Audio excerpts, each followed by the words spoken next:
মসজিদে আজান হয়, আল্লাহর হুকুম পালন করার জন্য তোমাকে ডাকা হয়। আর তুমি দোকানে বইয়া আড্ডা মারো, লুডু খেলাও, রাস্তায় ঘোরো, তুমি দুনিয়ার সব কাজ করার সুযোগ পাও, কিন্তু মসজিদে আসার সুযোগ পাও না। এর মানে এখনো তুমি মুসলমান হইতে পারো না। এলাকার সবাই রোজা রাখে, তুমি রাখো না, এর মানে তুমি এখনো মুসলমান হইতে পারো না। সবাই তোমার সব কিছু ভালো, কিন্তু তোমার জবান এবং তোমার হাত থেকে তোমার প্রতিবেশী মুসলমান নিরাপদ না, এর মানে তুমি এখনো মুসলমান হইতে পারো না। এজন্য ভাইরা আমার, বাবাজিরা আমার, আমার আল্লাহ বলেছেন মুসলমান না হইয়া কবরে যাইও না। যে ব্যক্তি নামাজ পড়ে না, আল্লাহর হুকুম আহকাম মানে না, ওই ব্যক্তি কোনোদিনও মুসলমান হতে পারে না। বলে শুধু কালিমা পড়লেই মুসলমান হওয়া যায় না। কালিমা তো হলো মাত্র ভর্তি ফরম। স্কুলে ভর্তির জন্য একটা ফরম দেওয়া হয়, তারপর স্কুলের নিয়মিত ছাত্র হওয়ার জন্য নিয়মিত ক্লাস করতে হয়। ঠিক তদ্রূপভাবে কালিমা হলো ভর্তি ফরম। তুমি মাত্র ইসলামে তোমার নাম লেখাইলা, তুমি ইসলামের মধ্যে ভর্তি হইলা, এইবার ভর্তি ফরম পূরণ কইরা তুমি যখন ইবাদত করবা, তুমি যখন আল্লাহর জন্য নিবেদিত প্রাণ হবা, তখন তুমি হবা কেবলমাত্র মুসলমান। শুধু ইব্রাহিমই সিল লাগাইয়া দিছে। ছোট্টবেলায় তোমার আমার বাপ দাদা তোমাকে আমাকে ধইরা মুসলমানি করাইয়া ইব্রাহিমী সিল ছাপ্পর তোমার আমার লজ্জাস্থানে লাগাই দিছে। এর মাধ্যমে মুসলমান হওয়া যায় না। মুসলমান হলো ইবাদতের নাম, ঘুইরা ফিরা কাটানের নাম মুসলমান না, আড্ডা দেওয়ার নাম মুসলমান না, সুদ ঘুষ খাইলে তারে মুসলমান বলে না। যে ব্যক্তি পাক্কা নামাজি, যে ব্যক্তি আল্লাহর হুকুমের সামনে নিজের মাথাটা নোয়াই দিছে, ওই ব্যক্তি হলো পরিপূর্ণ মুসলমান। ঠিক কিনা? আমাদের সময় কমছে, সময় যে কত দামি, কিন্তু এই সময়কে আমরা মূল্যায়ন করি না।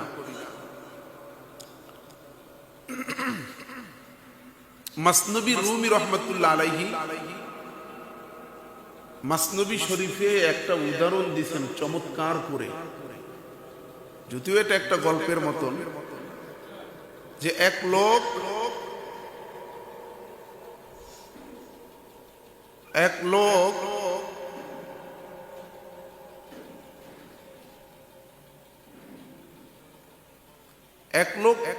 হাল চুইতেছে, প্রতিদিন আল্লাহর কাছে কান্নাকাটি করে, আল্লাহ আমারে তুমি একটা গুপ্ত ধন দিও, আমারে তুমি ধনী বানাইও, আমি গরিব, চলতে ফিরতে খুব কষ্ট।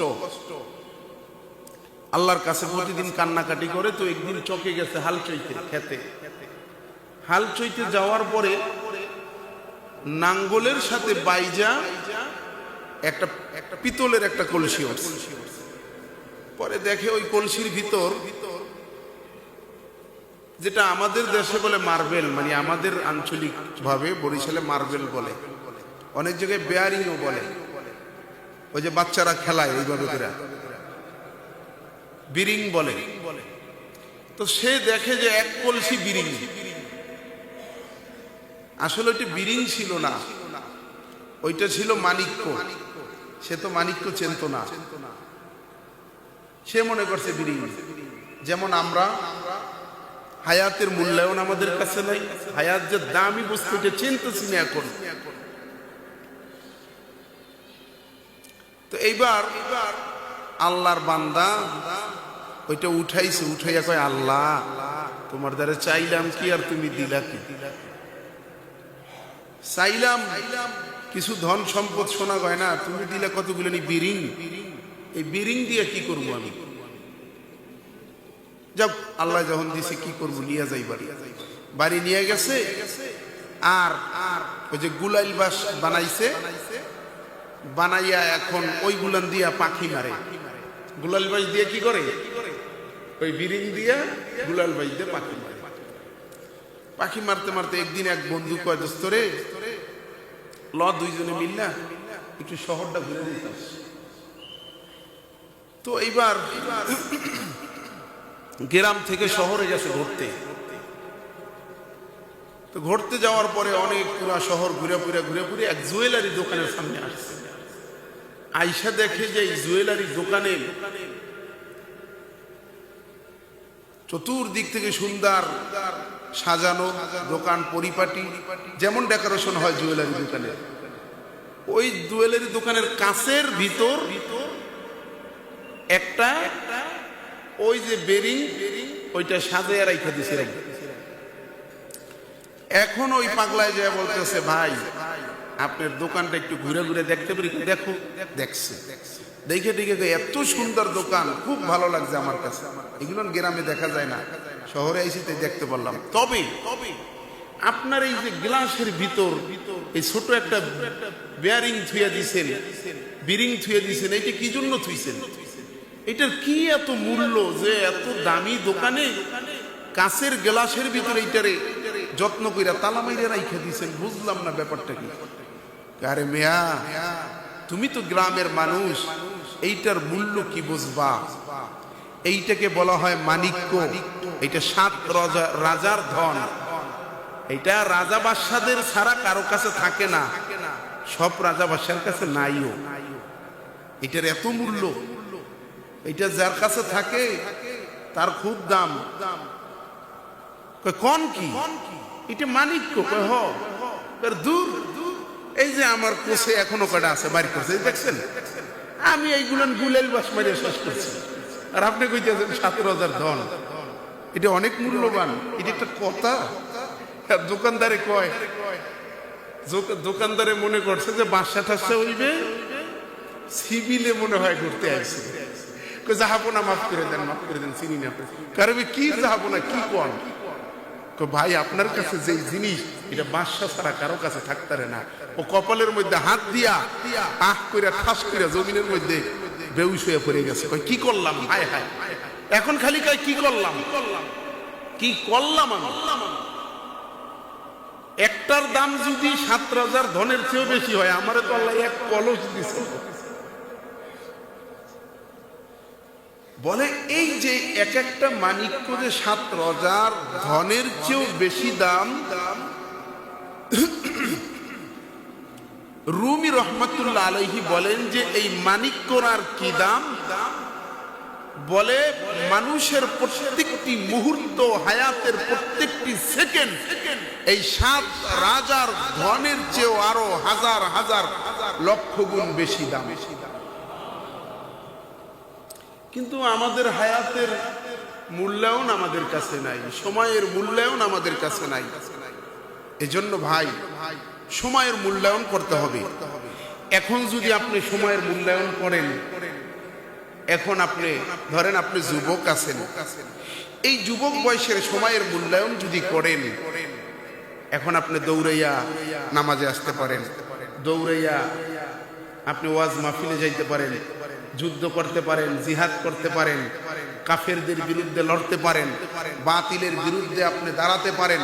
সব শক্তি এই যুবক বয়সে আল্লাহ দিয়ে দিছে।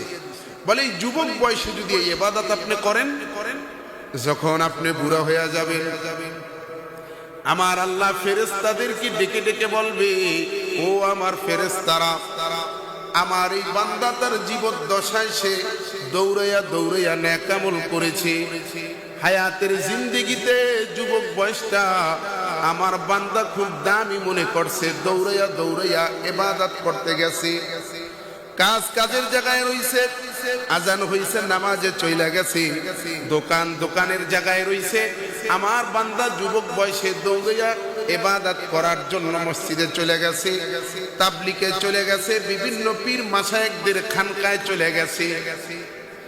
বলে যৌবন বয়সটাকে খুব কাজে লাগাইছে, কিন্তু আমার বান্দা এখন বুড়া হইয়া বিছানায় পড়ে আছে।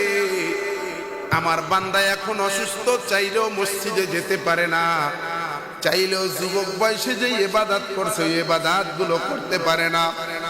যেহেতু আমার বান্দা যুবক বয়সে ইবাদত গুলো করছে, ফেরেশতা এবার আমার বান্দার আমলনামায় লিখে দে, আমার বান্দা বুড়া বয়সেও ওই ইবাদত গুলো করতেছে।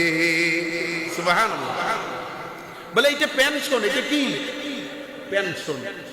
দেশের বিভিন্ন প্রতিষ্ঠান আমরা যখন কোনো প্রতিষ্ঠানে চাকরি করি, যখন বার্ধক্য চলে আসে, ওই প্রতিষ্ঠান, ওই মালিক আপনাকে আমাকে সরকার রিটায়ার দিয়া দেয়। রিটায়ার দেওয়ার পরে আপনি আমি বাড়িতে যাইয়া কি খাইব, সেই ব্যবস্থাও ওই প্রতিষ্ঠান সরকার করে দেয়। আপনি আমি ঘরে শুয়া শুয়া প্রতি মাসে একটা ভাতা পাই, ঠিক কিনা? বলে প্রতি মাসে সরকারি একটা ভাতা পায়, বলে এটা পেনশন। কেন? যুবক বয়সে সে কাজ করে তার জীবনটা সরকারের জন্য, জনগণের জন্য ব্যয় করেছে, এজন্য বুড়া বয়সে শুয়া শুয়া সে এখন ভাতা পায়। ঠিক তদ্রূপভাবে বান্দা বান্দি যদি দুনিয়ায় থাইকা নেক আমল করে, বেশি বেশি ইবাদত করে, আমার আল্লাহ ওই বান্দা বান্দি কবরে যাওয়ার পরে আমার আল্লাহ বলবে, বান্দা বান্দি তুই তোর হায়াতকে, তোর সময়কে মূল্যায়ন করেছস, আমার ইবাদত করে করে তুই কাজে লাগাইছস, এইবার কবরে তোর পেনশন পাওয়ার টাইম, এইবার দুনিয়াতে তুই কাজ করছস, কবরে তুই আমার জান্নাতের নাজ নেয়ামতগুলো শুয়া শুয়া কিয়ামত পর্যন্ত পেনশন পাবি। এজন্য ভাইরা আমার, আমাদের সময়কে মূল্যায়ন করতে হবে। এখন সময়, একটা সময় অসুস্থ হয়ে পড়ে থাকবো, তখন ইবাদত করতে মন চাইলেও করতে পারবো না। এখন যদি করি, ওই অসুস্থ অবস্থায় আল্লাহ বলবে আমার বান্দা সুস্থ থাকতে ইবাদত করছে, আমার বান্দার আমল নামায় লিখে দে আমার বান্দায় অসুস্থ অবস্থায় ইবাদত করতেছে। সুবহানাল্লাহ খান জোরে বলে, ওটা পেনশন। এই জন্য এখন সুস্থ আছেন, এখন যদি ইবাদত করেন, অসুস্থ হইয়া ঘরে শুইয়া থাকবেন, মসজিদে জামাতে নামাজ পড়ার সব পেয়ে যাবেন। তো সুস্থ অবস্থা তো করতে হবে নাকি? ইগতানিম খামসান ক্বাবলা খামসিন, শাবাবাকা ক্বাবলা হারামিক, ওয়া সিহহাতাকা ক্বাবলা সুকুমিক। আল্লাহর নবী বলেন, ওয়া সিহহাতাকা ক্বাবলা সুকুমিক, অসুস্থতা আসার আগে সুস্থতার মূল্যায়ন করো। অসুস্থতা আসার আগে কি করো? সুস্থতার মূল্যায়ন করো। এই জন্য গত জুমায় সবাই হাত উঠেছেন যে হুজুর আমরা সবাই সুস্থ। এই জন্য সুস্থতার মূল্যায়ন কিভাবে করবেন? আল্লাহর ইবাদত করে করে, আল্লাহর হুকুম মেনে মেনে দেখাইতে হবে যে আমি সুস্থ আছি। আপনার আমার কাছে সময়ের গুরুত্ব নাই, আল্লাহর হুকুমের গুরুত্ব নাই, কিন্তু আল্লাহ কত বড় দেখেন। আল্লাহ আপনাকে আমাকে কত গুরুত্ব দেয়। দুনিয়ার কোন রাজা বাদশার কাছে, কোন প্রভাবশালী লোকের কাছে যদি আপনি হাদিয়া নিয়ে যান, উপঢৌকন নিয়ে যান, উপঢৌকন আপনার হাদিয়াটা যদি একটু ছোট হয়, তাহলে ওই ব্যক্তি কি বলবে জানেন? এই বেটা, আমি এলাকার একটা প্রভাবশালী স্বনামধন্য ব্যক্তি, আর কি আমার জন্য এইটা কি আনলি? ধৈর্য মেলা মারবে আপনার গায়ে, যা বেটা তোর এই উপহার তুই নিয়ে যা। কারণ তার শান অনুযায়ী, তার ব্যক্তিত্ব অনুযায়ী উপহারটা হয় না, এই জন্য সে রাগ হয়। নিয়ে যা। দুনিয়ার ধনীরা, দুনিয়ার নেতা নেত্রী, দুনিয়ার বাদশারা এমন, কিন্তু আমার আল্লাহ কেমন? আমার আল্লাহ বলেন, ফামাইয়ামাল মিসকালা যাররাতিন খায়রান ইয়ারা। বান্দা বান্দি, তোর ছোট থেকে ছোট তুই যদি যারা পরিমাণও একটা আমল করস, ভালো কাজ করস, ওইটার প্রতিদান আমি আল্লাহ দিয়া দেব। দেখছেন নি আমার আল্লাহ কেমন মূল্যায়ন করে আপনার আমাকে? ছোট্ট একটা কাজ কর তুই, ওইটার মূল্যায়ন আমি দেব।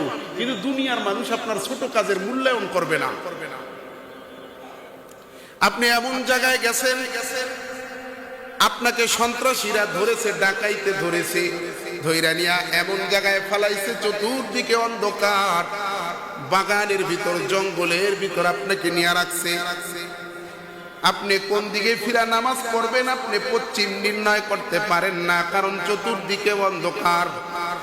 আমার আল্লাহ বলেন, বান্দা বান্দি, তোর দিলে যেই দিকে সায় দেয় ওদিকেই পশ্চিম মনে কইরা তুই নামাজ পড়, আমি আল্লাহ তাআলা তোর ওই নামাজ কবুল করে নেব। দেখছেন নি আমার আল্লাহ কিভাবে মূল্যায়ন করে? কিন্তু আল্লাহর দেওয়া এই দামি হায়াতকে আমরা কাজে লাগাই না, মূল্যায়ন করি না। আল্লাহ বলেন, ওয়ামা কদারুল্লাহ হাক্কা হাক্কা কদরিহি, তারা আমার যথাযথ মূল্যায়ন করে নাই। ভাইরা আমার, বন্ধুরা আমার, আপনি এমন জায়গায় গেছেন কিছুই দেখায় না, এবার নামাজ পড়বেন কিভাবে?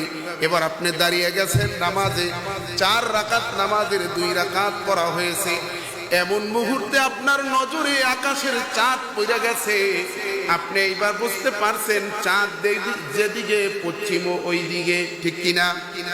এবার আপনি 2 রাকাত শেষ করছেন, 2 রাকাত বাকি আছে, 2 রাকাত আপনি চাঁদ না দেখা পশ্চিম না চিনা পড়ছেন, আর 2 রাকাত আপনি চাঁদ দেখা চাঁদের দিকে ফিরা পশ্চিম চিনা পড়ছেন।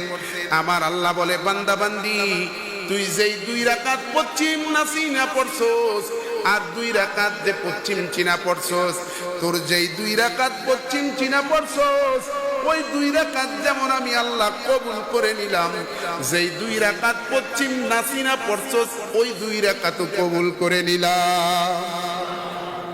দেখছেন নি আমার আল্লাহ কেমন মূল্যায়ন করে আপনাকে আমাকে? দেখছেন? আমাদের মূল্যায়ন নাই, সময়ের কোনো কদর নাই, গুরুত্ব নাই, সবকিছুর সময় পাই, নামাজ পড়ার সময় পাই না। দোকানে ঘন্টার পর ঘন্টা বসে থাকতে সময় পাই, নামাজ পড়ার সময় পাই না। রাতে 12টা 1টা 2টা পর্যন্ত আড্ডা দেওয়ার সময় পাই, ফজর পড়ার সময় পাই না। ভাইরা আমার, বন্ধুরা আমার, বলে আল্লাহ তাআলা আপনার আমাকে কিভাবে মূল্যায়ন করলো। আর দুনিয়ার মানুষ, আপনি যদি কাজ শুরু করছেন, কাজ করতে করতে অনেক দূর চলে গেছেন, এমন মুহূর্তে আপনার মালিকায়া যদি দেখে আপনার কাজ হয় নাই, আপনাকে বকা দেবে আর বলবে, বেটা কি কাজ করছো, কাজ ঠিক হয় নাই, আবার শুরুর থেকে কর। কথা বলা, কাজ যদি ঠিক না হয় বলবে কি কাজ করছো, হয় নাই, আবার শুরুর থেকে কর। আর আমার আল্লাহ বলে, বান্দা বান্দি, যা করছস করছস, শুরুর থেকে আর করার দরকার নাই। যেইটা না চিনা পড়ছস ওইটাও কবুল করে নিলাম, যেইটা চিনা পড়ছস ওইটাও কবুল করে নিলাম। আল্লাহু আকবার।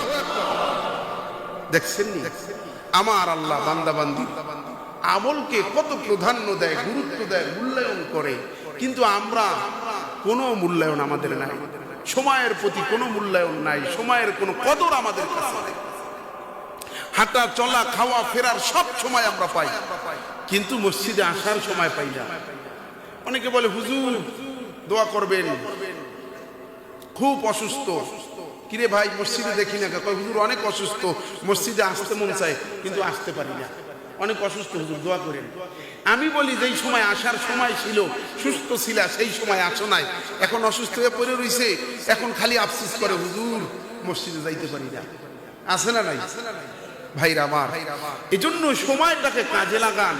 আমার আল্লাহ বলেন, ইয়া আইয়ুহাল্লাযীনা আমানু তাকুল্লাহা হাক্কা তুকাতিহি ওয়া লা তামুতুন্না ইল্লা ওয়া আনতুম মুসলিমুন।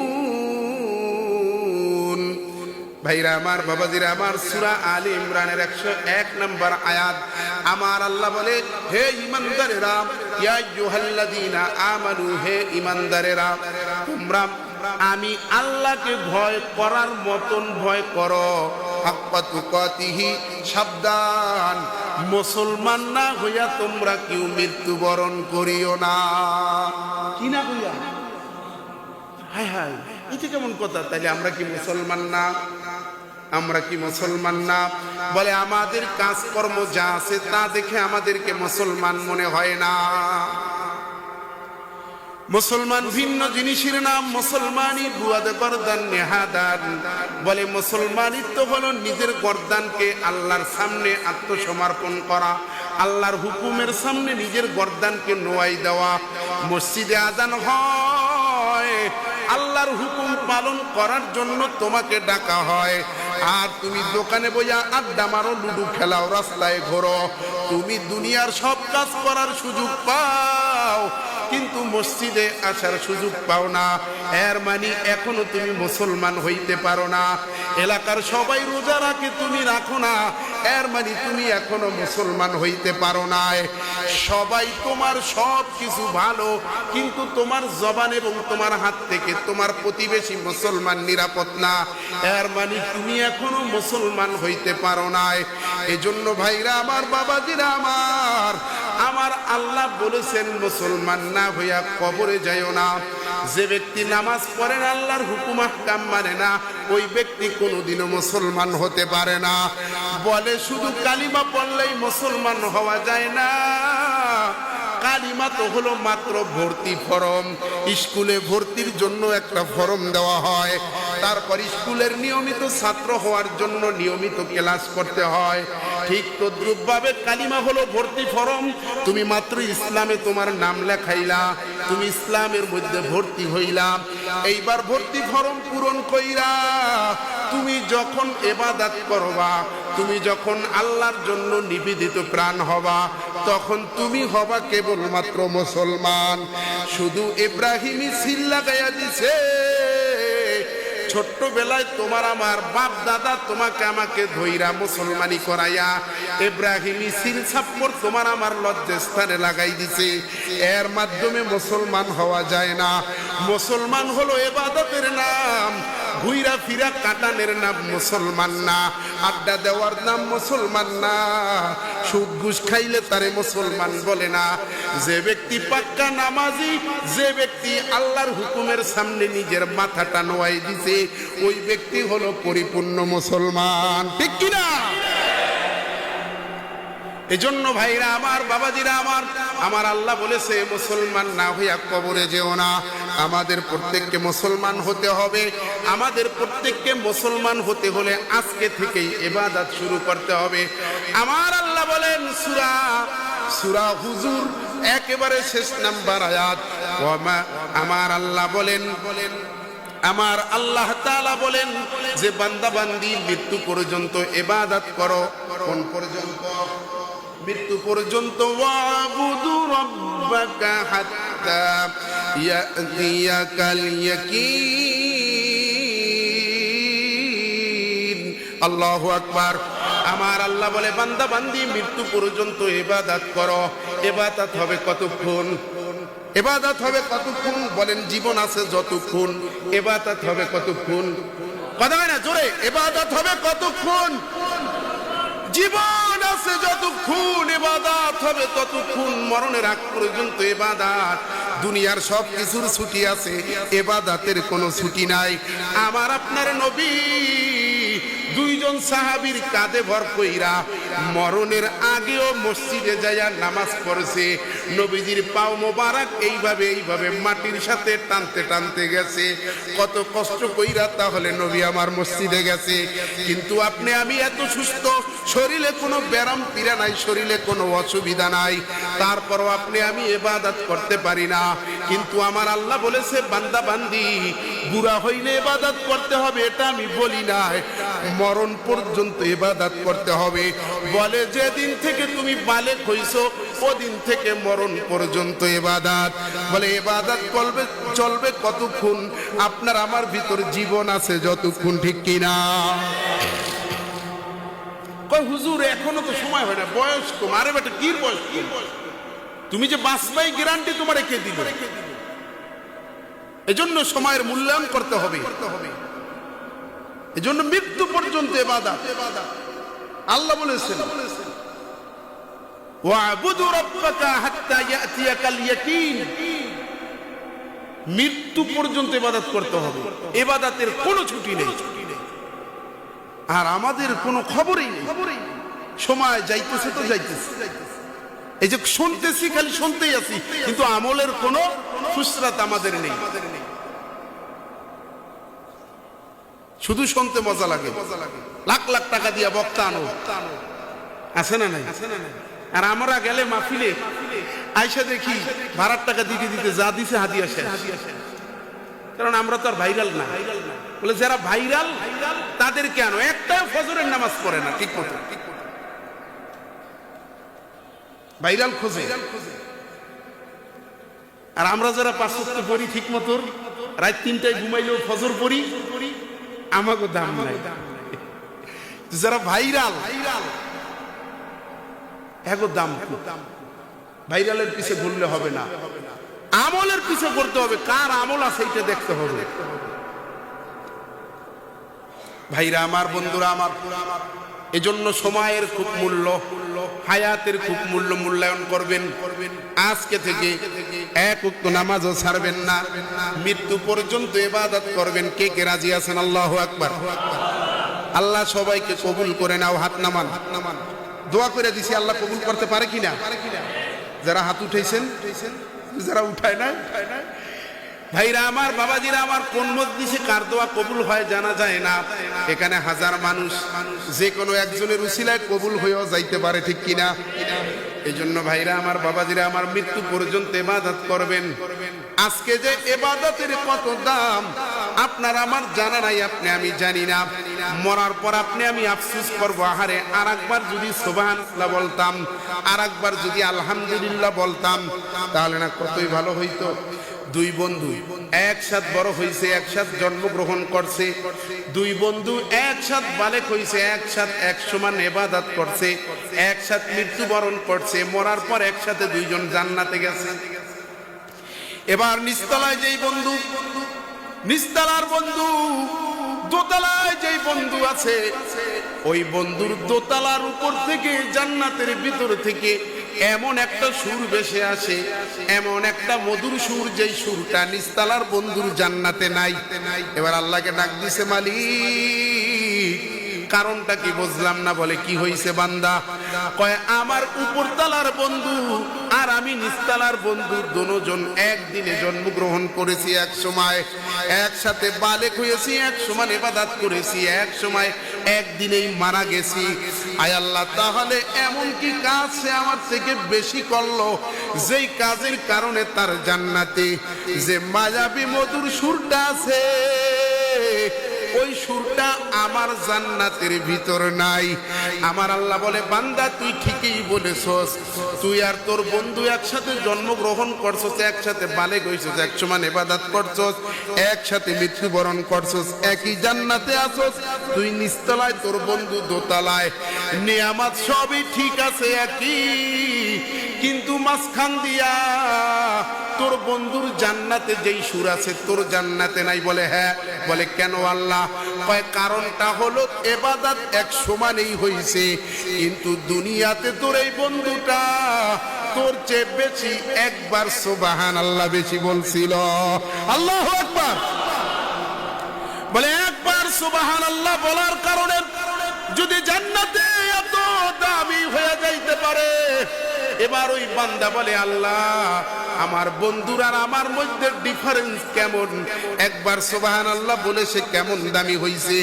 আমার আল্লাহ বলে, মা বাইনাস সামাওয়াতি ওয়াল আরদ, তোর মধ্যে আর তোর বন্ধুর মধ্যে জান্নাতের ডিফারেন্স হইল আসমান এবং জমিনের সমান।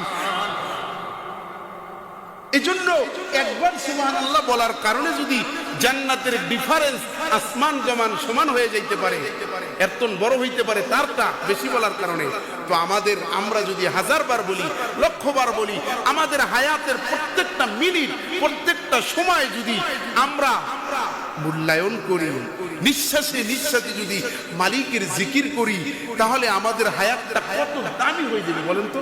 আমাদের মৃত্যুটা কত সুন্দর হবে বলেন তো? আজরাইল আইসা সালাম দিবে, জিগাইবে আপনি কি যাইতে চান? এইভাবে জিগাইবে। আল্লাহ বলেন, ইয়া আইয়াতুহান নাফসুল মুতমাইন্নাহ। ভাইরা আমার, এই জন্য আমরা আমাদের জীবনটাকে, হায়াতটাকে দামি বানাই। মানুষের বংশ বড় হইলে, মানুষের টাকা পয়সা বড় হইলে সে দুনিয়ার মানুষের কাছে বড় হয়, কিন্তু আল্লাহর কাছে বড় হওয়া যায় নেক আমল দিয়া। আল্লাহর কাছে বড় হয় ইবাদত দিয়া। যার ইবাদত আছে সেই আল্লাহর কাছে বড়। টাকা পয়সা, বংশ প্রতিপত্তি, ইজ্জত সম্মান আল্লাহর কাছে বড় বানায় না। আল্লাহর কাছে বড় বানায় সে ঠেলাওয়ালা, রিক্সাওয়ালা, ভ্যানওয়ালা হতে পারে। ইবাদত বেশি হলেও এলাকার একজন বড় লোকের চেয়েও তার দাম আল্লাহর কাছে বেশি, ঠিক কিনা? হাজার মন্ত্রী এক জায়গায় করলে তার সমান হবে না। যাই হোক, এই জন্য আমরা ইবাদত করবো ইনশাআল্লাহ। আমরা মৃত্যু পর্যন্ত ইবাদত করবো, পারবো ইনশাআল্লাহ? পারবো। আল্লাহ আমল করার তৌফিক দান করুক, সকলে বলি আমিন। শোনেন, আর একটা বাংলাদেশের চলমান বিষয়, যেটা না বললেই নয়, সেটা হলো বাংলাদেশের যে বর্তমান পরিস্থিতি আপনারা সবাই জানেন। ইসকন নামক একটা সংগঠন আছে, আসেনি? ইসকন লাগতে কি লাগে আমি এইটার ব্যাখ্যা এইভাবে করছি। রসইতে কি প্রথম হইল রসই নাকি ইস কন নাকি রসই তো ইন্টারন্যাশনাল, ইন্টারন্যাশনাল। তারপর কি কতে কি কুখ্যাত, তারপর নতে কি নরপিচাস। এই ইসকন হলো ইন্টারন্যাশনাল কুখ্যাত নরপিচাস, এইটা হলো নামের অর্থ। কারণ ওরা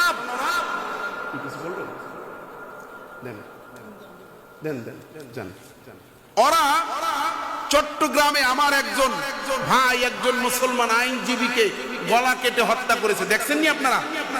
বাংলাদেশ থেকে যে অপশক্তি পালাতে বাধ্য হয়েছে, ওই শক্তি এখন ওই ইসকনের পক্ষ নিয়ে বিভিন্ন ভিডিও বার্তা দিতেছে। এজন্য এই ইসকন বাংলাদেশের শত্রু, বিভিন্ন রাষ্ট্রে এদেরকে নিষিদ্ধ করা হয়েছে। এদের কাজ হলো সন্ত্রাসী কর্মকাণ্ড করা, এদের কাজ হলো বিভিন্ন জায়গায় ধর্মীয় সহিংসতা লাগানো, যেটা চট্টগ্রামেও তারা চেষ্টা করেছিল। এজন্য ইসকনকে নিষিদ্ধ করতে হবে। আমাদের সমস্ত মুসলমানের দাবি এই জঙ্গি এবং সন্ত্রাসী সংগঠন ইসকনকে নিষিদ্ধ করা হোক, ঠিক নেবে ঠিক। এজন্য এর দাবিতে আজ সারা দেশে বিক্ষোভ হয়েছে।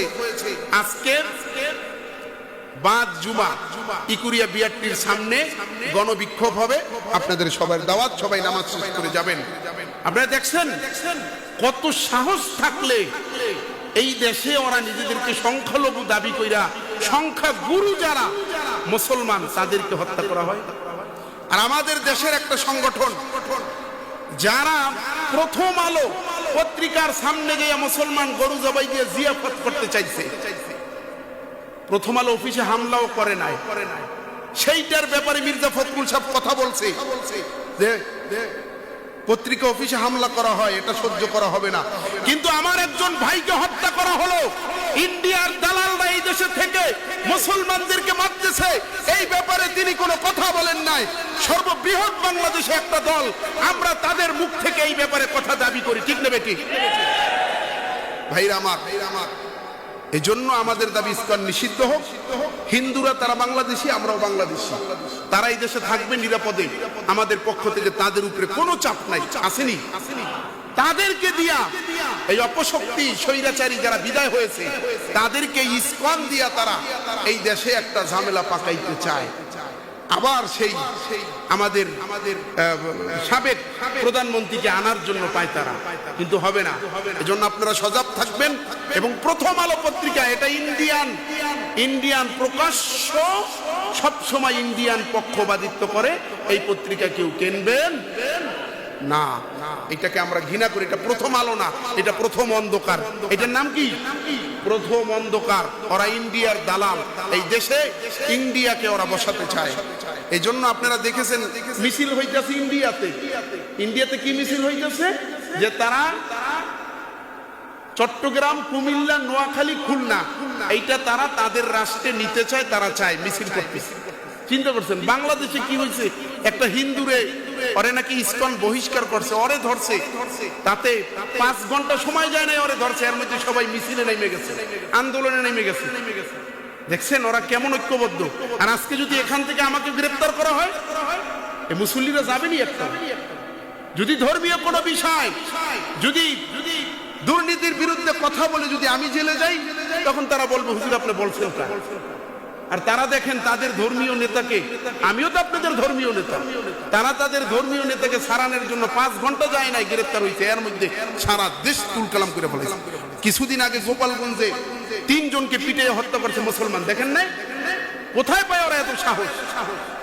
এই জন্য আমরা চাই এদেশে ওরা নিষিদ্ধ হোক। আর আমার ভাই আলিফকে যে গলা কেটে হত্যা করেছে, এইটার আমরা বিচার চাই, সর্বোচ্চ শাস্তি, ফাঁসি চাই, ঠিক কিনা ভাইরা আমার? এই জন্য আমরা যে যেখানে আছি, আমরা সবার কাছে ফেসবুক আছে, আমরা ফেসবুক থেকেও প্রতিবাদ জানাবো। এবং সবাই নামাজের পরে এই বিআরটির সামনে যাবেন, এখানে বিক্ষোভ সমাবেশ আছে ইসকন নিষিদ্ধর ব্যাপারে। তো আমরা যারা কালেকশন করবো প্রত্যেকে দাঁড়িয়ে যায়।